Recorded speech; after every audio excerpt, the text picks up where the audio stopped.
वज़ीर-ए-आज़म Pakistan Imran Khan अक़वाम मुत्तहिदा general assembly के 76वें इजलास से वर्चुअली खिताब करेंगे। ऐसी सूरत हाल में जहां एक जानिब भारत का पाकिस्तान मुखालिफ प्रोपेगेंडा अपने उरूज पर है और दूसरी जानिब भारतीय वज़ीर-ए-आज़म नरेंद्र मोदी खुद अक़वाम मुत्तहिदा इजलास में शिरकत के लिए 3 रोज़ा दौरे पर अमरीका में मौजूद हैं और अमरीकी सदर जो बाइडन समेत अहम शख्सियात से मुलाकातें भी उनके शेड्यूल में शामिल हैं। क्या पाकिस्तानी वज़ीर ख़ारिजा शाह महमूद कुरैशी वज़ीर-ए-आज़म इमरान खान की अदम मौजूदगी में सिफारती मुहाज़ पर ये खला पुर कर पाएंगे? अच्छा जनरल साहब, जिस प्रोपेगेंडा का हम जिक्र कर रहे हैं इसमें तो कोई शक नहीं है, भारत की जानिब से पाकिस्तान मुखालिफ प्रोपेगेंडा किया जाता है, जिसके असरात अभी हमने हालिया क्रिकेट टीम के दौरों की मनसूखी की सूरत में भी देखे, फिर अफगानिस्तान सूरत हाल में भी हमने देखे। अब पाकिस्तान की जानिब से डोजियर भी पेश किए जाते हैं, काउंटर नैरेटिव्स भी पेश किए जाते हैं, लेकिन फिर सर क्या वजह है कि भारत जो ये जाली प्रोपेगेंडा करता है, जिसको पाकिस्तान साबित भी करता है, उसके वज़ीर-ए-आज़म को अमरीका में वेलकम भी किया जाता है, बाइडन के साथ अहम मुलाकातें भी शेड्यूल होती हैं, लेकिन पाकिस्तान जो अपना दिफा पेश करता है, भारत के झूठे प्रोपेगेंडा को बेनकाब करता है, वो अभी भी इंतजार करता है कि हमारी जो काविशें हैं उनको सराहा जाए, मुखलिसाना काविशों को। क्या हम जो बैनुल-अक़वामी सतह है, सिफारती सतह है, उस पर सही तरीके से अपना मौक़िफ़ पेश नहीं कर पाते या हम काउंटर नैरेटिव सही से नहीं दे पाते? सर जी नहीं, ये इनमें से कोई भी वजह नहीं है। वजह सिर्फ इतनी है कि इस वक्त हिंदुस्तान की वेस्टर्न पार्स को और बिलखुसूस अमेरिका को जरूरत है, चाहे वो क्वाड के एतबार से हो, चाहे वो रीजन में जो डेवलपमेंट्स हो रही हैं उनके एतबार से हो, चाहे वो चाइना के खिलाफ हिंदुस्तान को इस्तेमाल करने के लिए जो उनको लॉजिस्टिक बेसिस और अपनी जो मैरीटाइम पार है उसकी लॉजिस्टिक और मेंटेनेंस के लिए पोर्ट्स चाहिए हो, जो सहूलतें चाहिए उनकी ज़रूरत हो, तो ये एक स्ट्रेटेजिक इंटरेस्ट का कोइंसाइड करना एट द मोमेंट वो कोइंसाइड कर रहा है अमेरिका के साथ, वेस्ट के साथ, ऑस्ट्रेलिया और जापान के साथ। ये जो इस एरिया में डेवलपमेंट इस वक्त हो रही है,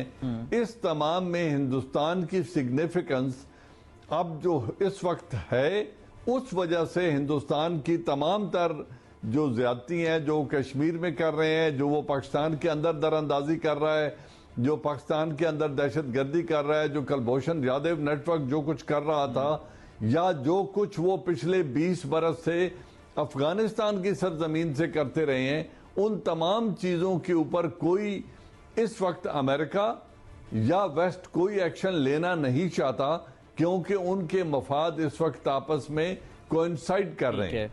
जब पाकिस्तान के साथ यही मफादात मिल रहे थे तो पाकिस्तान को आइसोलेट करने के लिए, पाकिस्तान को दहशतगर्द डिक्लेयर करवाने के लिए हिंदुस्तान ने अपने पूरा जोर लगाया पूरी दुनिया में, लेकिन वो अपने मकसद में नाकाम रहा, क्योंकि उस वक्त पाकिस्तान की अमेरिका को जरूरत थी। अब चूंकि अफगानिस्तान से अमेरिका निकल के जा चुका है, अब उनका वो मफाद पाकिस्तान के साथ नहीं रहा जो इससे पहले हुआ करता था। अगरचे पाकिस्तान की strategic, Jio economic, Jio political and geo strategic interest और उनका जो अहमियत है वो अपनी जगह पे कायम है। ठीक है, आज भी पाकिस्तान न दुनिया में आइसोलेटेड है, 2 वीटो पावर्स हैं जो इस वक्त भी पाकिस्तान के साथ मिलके चलने को तैयार हैं, चाइना और रशिया। और जिस तरीके से 8 ममालिक ने अपनी इंटेलिजेंस कॉन्फ्रेंस इस पाकिस्तान की दावत पे बुलाई, तो अब जो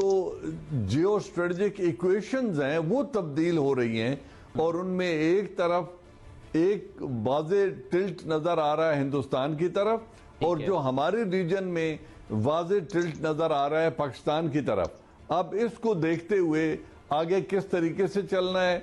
अपने आगे की मनसूबाबंदी किस तरीके से करनी है, क्योंकि हम अमेरिकन ख्वाहिशात पे अमल नहीं कर सकते। बिल्कुल ठीक है। जो कुछ अमेरिका अब हमसे चाहता है वो सब कुछ देना मुमकिन नहीं है, तो कंस्ट्रक्टिव एंगेजमेंट अमेरिका के साथ एक तरफ जरूरी है, लेकिन ऐसी बात नहीं है कि आप अपने स्ट्रेटेजिक मफादात पे तो समझौता कर लें, चाहे वो कश्मीर के हिसाब से हो, चाहे वो चाइना के साथ जो हमारे मुआहदे हैं वो हों, या हमारे न्यूक्लियर जो आर्सेनल है उसके बारे में, تو ان تینوں چیزوں کے بارے میں کوئی کمپرومائز ہو نہیں سکتا۔ جنرل صاحب، سب سے پہلے آپ سے گفتگو کا آغاز کریں گے۔ وزیر اعظم کا جو آج خطاب ہوگا اس میں جو اہم امور ہیں اس پر تو ہم آپ سے تفصیلاً بات کریں گے، لیکن سب سے پہلے ذرا یہ بتائیے گا کہ موجودہ صورتحال افغانستان میں جو ہوا، خطے کی موجودہ صورتحال، پاکستان پر جو بھارت کے پاکستان مخالف پروپیگنڈا اس وقت چل رہا ہے، اس ساری صورتحال میں کیا آپ سمجھتے ہیں کہ وزیر اعظم پاکستان عمران خان کو بذات خود جا کر اقوام متحدہ جنرل اسمبلی میں خطاب کرنا چاہیے تھا؟ اس کی سگنیفیکنس زیادہ ہوتی سر؟ نہیں، میں نہیں سمجھتا کہ ان کے جانے یا نہ جانے سے کوئی فرق پڑتا ہے۔ ایک ٹائم سلاٹ الاٹڈ ہے اور اس میں ٹائم میں جو انہوں نے یونائٹڈ نیشن جنرل اسمبلی سے خطاب کرنا ہے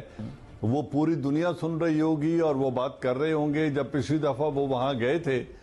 تو وہاں بھی انہوں نے خطاب کیا، تو اس کے بعد کیا دنیا کا کیا ریسپانس تھا؟ کیا کشمیر سے وہ پابندیاں اٹھا لی گئیں؟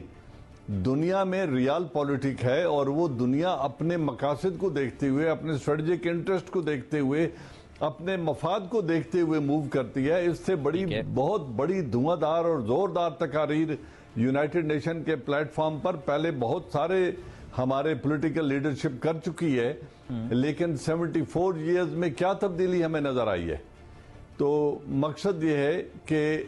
یہاں پہ جب یہ خطاب یہاں سے کریں گے اس کا امپیکٹ بالکل وہی ہوگا جو وہ وہاں سے خطاب کرتے۔ اب دیکھنا یہ ہے کہ وہ کن ایشوز پہ بات کرتے ہیں، کس طریقے سے اپنا مدعا دنیا کے سامنے رکھتے ہیں، and how logically and well constructed his speech is, اس سے فرق پڑے گا۔ فزیکل موجودگی سے کوئی فرق میری ذات میں میری سمجھ میں نہیں پڑتا۔ ٹھیک ہے جنرل صاحب، آپ یہ سمجھتے ہیں، جنرل صاحب جو بات کریں وہ اس سے آپ متفق ہیں کہ وزیراعظم کے وہاں جانے یا نہ جانے سے کوئی فرق نہیں پڑے گا، کیونکہ جو سلاٹ الاٹڈ ہے اس میں تو انہوں نے خطاب کرنا ہے، لیکن جب وہاں پر جاتے ہیں تو ظاہر ہے پھر سائیڈ لائنز پہ میٹنگز بھی ہوتی ہیں۔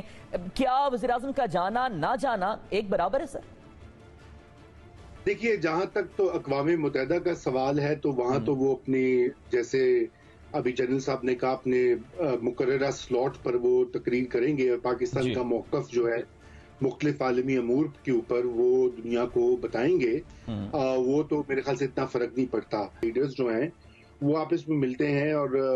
ابھی شاہ محمود قریشی صاحب اپنے جو ہیں ان کے کاؤنٹر پارٹ، ان سے ان کی ملاقات بھی ہوئی ہے، اس کی رپورٹنگ بھی آج ہوئی ہے کافی تفصیل میں، یہاں بھی اور پاکستان میں بھی۔ مگر یہ والی ایک ایسا مسئلہ ہے کہ یہاں پر میرے خیال سے عمران خان صاحب کو ہونا چاہیے تھا، خصوصاً ایسے وقت میں کہ جب پاکستان کے تعلقات آج کل جو ہیں امریکہ کے ساتھ بھی سرد موری کا کچھ شکار ہیں، اور اس کے ساتھ ساتھ دیگر، اور کیونکہ دیکھیے یہ مسئلہ کشمیر جو ہوگا وہ سر فہرست ہی ہوگا، اور افغانستان آج کل خبروں میں اس پہ پاکستان پر طرح طرح کے الزامات بھی لگائے جا رہے ہیں، مختلف آوازیں اٹھائی جا رہی ہیں کہ پاکستان کا یہ فالٹ ہے کہ طالبان جو ہیں انہوں نے قبضہ کر لیا، مطلب ایک جو امریکہ کی وہاں پہ ناکامی ہے 20 سال کے بعد، اس کا سارا ملبہ پاکستان کے کھاتے میں ڈالا جا رہا ہے۔ تو وہاں پر یہ ضروری ہوتا ہے کہ مختلف لوگوں سے مل کر اپنے موقف کو آگے پیش کیا جائے، تو شاید وہ تھوڑا اس میں مسئلہ ہوگا، کمی محسوس ہوگی یقیناً، لیکن شاہ محمود قریشی صاحب نے بھی اپنا بڑا ہنگامی اور بڑا فل کیلنڈر ہے ان کا، تو اس لیے کسی حد تک تو وہ خلا کو پر کر پائیں گے۔ اچھا رضا نعومی صاحب، ہم آپ سے یہ جاننا چاہیں گے کہ جو آپ نے دو اہم معاملات کا ذکر بھی کیا ہے، ظاہر کشمیر کا معاملہ ہمیشہ سے پرائیورٹی پہ رہا ہے ہمارے UN ایڈریس میں، اور افغانستان کی موجودہ صورتحال میں بھی جو پاکستان پر ایک تو آپ نے بھی ذکر کیا جو الزامات لگائے جا رہے ہیں، اور ڈیفینیٹلی پاکستان اپنا دفاع بھی پیش کر رہا ہے۔ امریکہ میں جو عام شہری موجود ہیں ان کے نزدیک پاکستان کا یہ تاثر کس طرح سے ہے اس ساری صورتحال میں، افغانستان کی کوششوں کو لے کر بھی اور دیگر خطے میں امن کی کوششوں کو لے کر بھی سر؟